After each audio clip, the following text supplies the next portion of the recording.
You're not afraid of being alone. You're afraid of what it reveals. Because when the noise fades, you're forced to face what you've been hiding. Not from others, from yourself. Your whole life has been a choreography to avoid hearing what silence screams. And it's not just loneliness, anxiety, or emptiness. It's something darker. It's the moment your soul starts to revolt against the persona you built to be accepted. And that persona has a name. Carl Jung said, "Loneliness does not come from having no people around, but from being unable to communicate the things that seem important to oneself." Maybe the most important thing, the most urgent truth, is something even you can't name. Because silence corners you, forces you to feel what you've spent years smothering with voices, with distractions, with relationships that validate you but never truly touch you. Søren Kierkegaard wrote, "Man is a synthesis of the infinite and the finite, of the temporal and the eternal, of freedom and necessity." When that synthesis breaks, despair is born. The kind you feel when you try to sit still, and within minutes, your mind is screaming. When the room is quiet, but your thoughts are chaos. When you crave solitude, but don't know how to exist without performing a role. The pain doesn't come from being alone. It comes from the mirror that loneliness forces you to face. And that mirror doesn't show your face, it shows your shadow. That part of you you've buried because feeling was once dangerous. Showing pain meant weakness. Being whole made you too much. But what if the problem isn't the silence, but the persona you created just to survive it? This video is a dismantling, an emotional unmasking, a journey through the layers you built to avoid hearing the internal scream that silence only makes louder. It's not about learning to enjoy solitude. It's about letting silence say what you've spent your entire life avoiding. You say you hate silence. But what if silence isn't empty? What if it's exposing you? That's where we begin. The silence that strips you, not of your comfort, but of your illusions. The world taught you to stay loud, to keep moving, talking, fixing, achieving, because silence reveals. It reveals the cracks in your identity, the parts of you held together by performance. It strips away the background noise that used to keep your mind occupied, and what's left is the hum of everything unresolved. The emotional debris you've never dared to look at directly. This is why solitude feels unbearable. Not because you miss others, but because you finally meet yourself. The version of you that isn't curated for approval. The version that never got to speak. Alone, you're not really alone. You're suddenly in a room with everything you've repressed. You don't fear isolation. You fear exposure. The silence doesn't hurt because it's quiet. It hurts because it's honest. Without people around to reflect back a version of you that's digestible and safe, you're left staring into a mirror without a filter. And what stares back isn't your persona, it's your shadow. All the emotions you've labeled as too much. All the desires you've buried under responsibility, all the truths you never voiced because they didn't fit the script. You begin to realize how much of your identity was noise and how little of it was truth. And yet, this isn't punishment, it's revelation. Because the self that emerges in silence, trembling, uncertain, unmasked, is the beginning of someone real. Someone no longer driven by performance or panic. Someone who doesn't need an audience to feel like they exist. That's why the silence that strips you might be the only thing that can ever make you whole again. You've been applauded for being kind, praised for your patience, admired for your strength. But somewhere inside, you feel like you're performing a version of yourself that no longer feels real. That's where we go next, the moral persona as a psychic prison. Because sometimes, the way you've learned to be good is not about virtue, it's about fear. Carl Jung described the persona as a necessary tool, the mask we wear to navigate society. It helps us function, relate, survive. But the problem isn't the mask itself, it's when you forget that it's a mask. When you start believing that your worth depends on how well you keep performing the role. You've become the reliable one, the one who never complains, the one who forgives everything, swallows their truth, avoids conflict, and smiles on cue. But beneath that performance, there's resentment, there's exhaustion, there's grief for the version of you that never got to exist outside of approval. You didn't become good because you're weak. You became good because at some point in your story, you were punished for being real. Maybe you were too loud, too sensitive, too angry, too chaotic, so you adapted. You made yourself digestible, lovable, safe. But the cost of that adaptation is the disconnection from your own soul. And here's the hardest truth. Your morality might not be yours. It might be inherited, shaped by family systems, cultural shame, unspoken rules about what makes a person worthy. You learned that pleasing others earns you belonging, that sacrifice makes you lovable, that being agreeable means being accepted. But it's not agreement, it's self-erasure. The moral persona is a cage dressed in virtue. And the longer you wear it, the harder it becomes to know who you are when no one is watching. You begin to crave solitude, not because you like it, but because it's the only space where the performance cracks, where your real voice whispers through the silence, begging to be heard. So let me say this. You are not bad for wanting more than approval. You are not selfish for needing boundaries. You are not ungrateful for feeling trapped by the role that once kept you safe. You are evolving. And if this message brought clarity to something you've been carrying silently, if it gave voice to something you've never been able to explain, then stay with us. Subscribe to the channel and like this video, not out of habit, but as a way to mark a turning point. The moment you saw the mask for what it truly is. You've told yourself you're just someone who loves deeply, that you value connection, that you're built for intimacy. But beneath all that, what if the truth is simpler and more painful?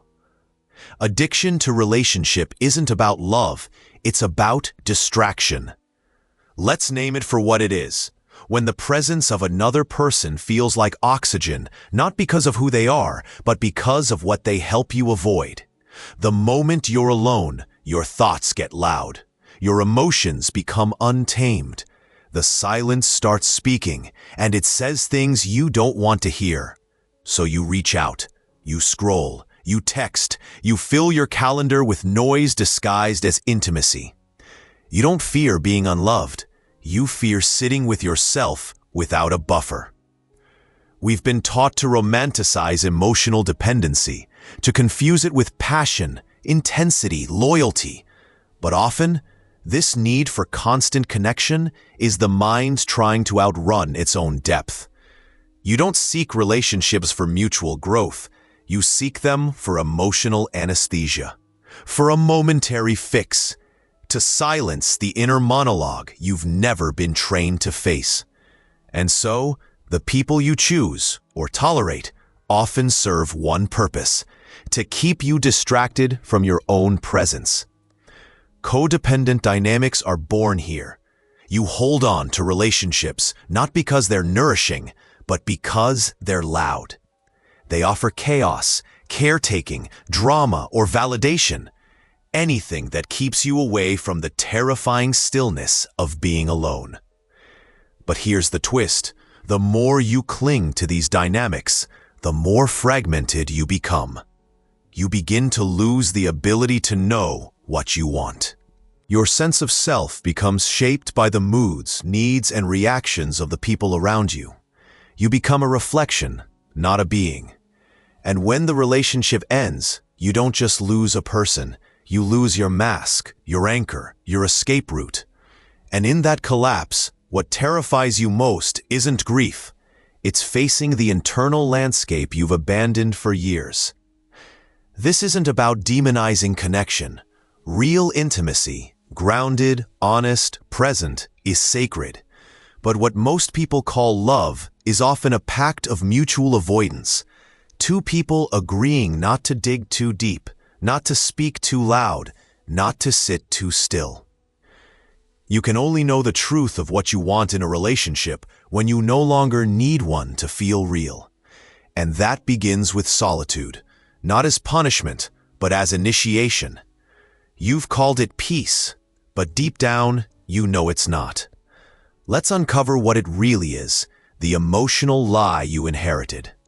Because what you were taught to call calm was often just suppression. What you mistook for maturity was self-abandonment.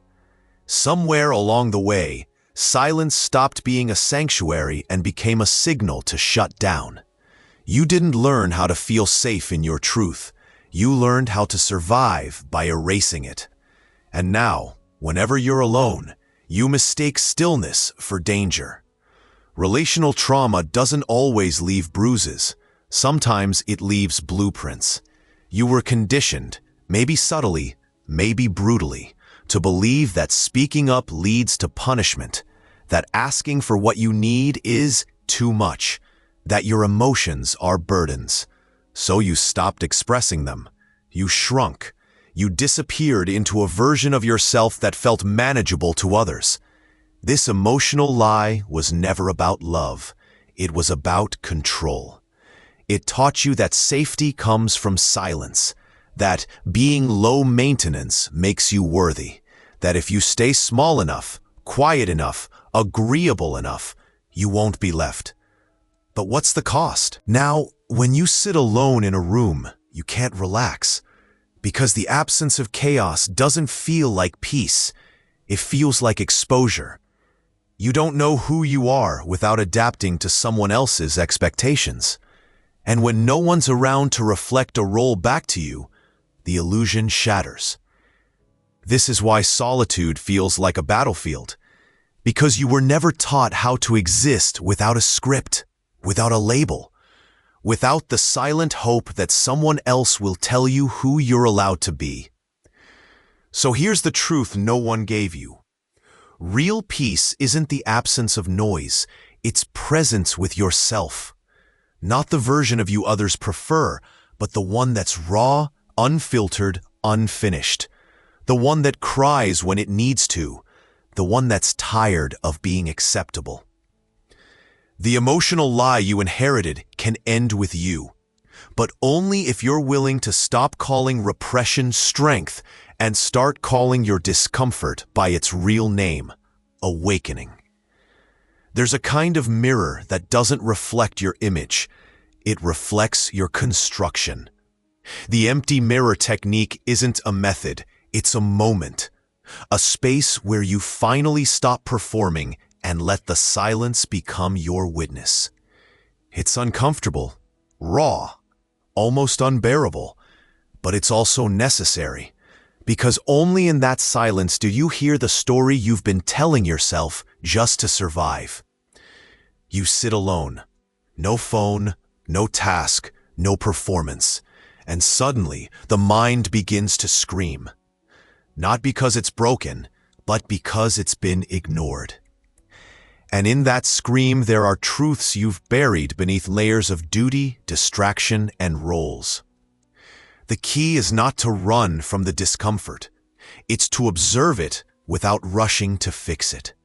To let the silence speak even if what it says feels like betrayal.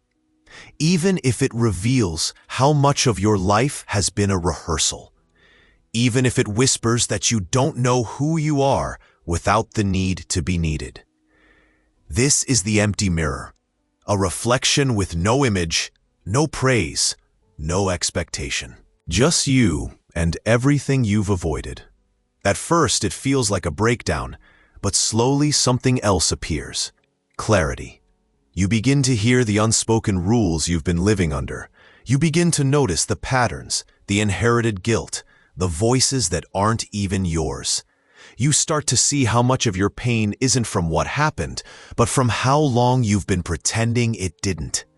You realize you were never broken, just buried.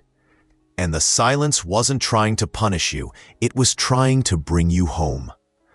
So let the empty mirror reveal the shape of your soul beneath the shape of your persona.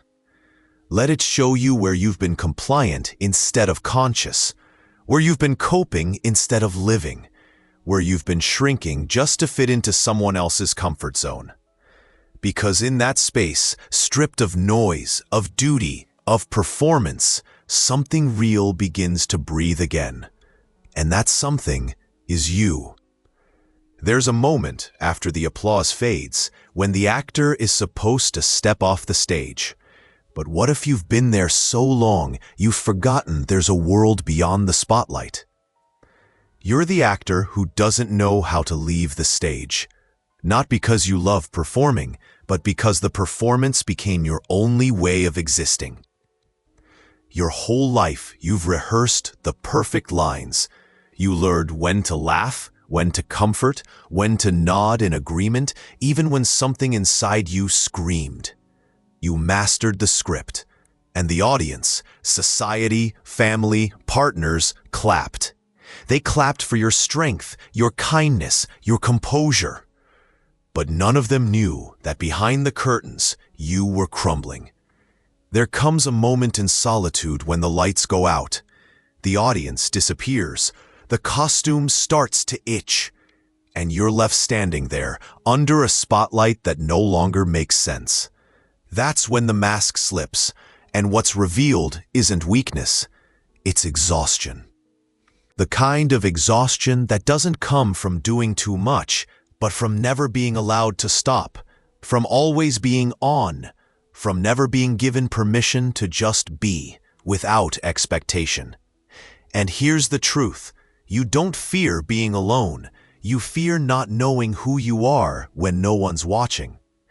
Because when the stage is empty, when no one's there to respond, to validate, to admire, the script fails, the persona breaks, and you're left staring into the space where your true self was supposed to be. This isn't failure, it's the beginning of something real. The silence that follows the final act is terrifying, but it's also sacred, because in that silence, you begin to hear your own voice for the first time. Not the voice that's been trained to please, the voice that trembles, that questions, that reclaims. It asks, what would you say if no one needed you to be anything else? That's when the real work begins, when you stop waiting for cues and start listening inward, when you walk off the stage, not in defeat, but in awakening. You are not a role. You are not your history. You are not the version of yourself that others fell in love with because it made them comfortable. You're the one behind it all, and it's time to come home. So what now? You've sat with the silence. You've seen what it reveals. You've watched the persona slip, the performance crack, the mask dissolve under its own weight, and what's left isn't ruin, it's truth. Carl Jung said, "What you do not face within yourself will appear outside as fate." And maybe that's what's been happening all along. The chaos, the loss, the emotional noise. Not random, not punishment, but a reflection from the shadow you spent years trying to silence. A message disguised as discomfort. The silence that now torments you is just your unspoken self asking to finally be heard. This isn't spiritual fluff, it's confrontation. The kind that doesn't flatter your ego because who you thought you were, the helpful one, the strong one, the likable one, was never the full story. Those were costumes, needed at the time, necessary for survival. But now, outdated, too tight for the soul you're becoming. And that's where Nietzsche enters. Man is something that must be overcome, not by rejection, but by revelation, not by force, but by truth. You don't destroy who you were, you integrate what was missing. You stop clinging to roles and start embodying reality. You stop begging for acceptance and start living from presence. Solitude is not a curse. It's a rite of passage, a sacred doorway between the person you've been taught to be and the person you're now ready to meet. In that silence, you find authorship. You begin to write your own lines, choose your own truths, set your own pace. And from that place, connection becomes possible again, but not from lack, from wholeness. So the next time the silence comes, don't reach for the nearest distraction. Sit with it. Ask what it's trying to show you. Listen, not to escape it, but to become it. Because that silence isn't void, it's voice. Yours. And maybe for the first time, that voice is enough. If this spoke to something you've never been able to name, leave a comment. Not just to respond, but to break the silence. To say, I see it too. And if you want more spaces like this, real, raw, unmasked, subscribe to the channel. This isn't just content, it's a confrontation. And you don't have to go through it alone. Until the next video, stay honest, stay whole, and let the silence speak.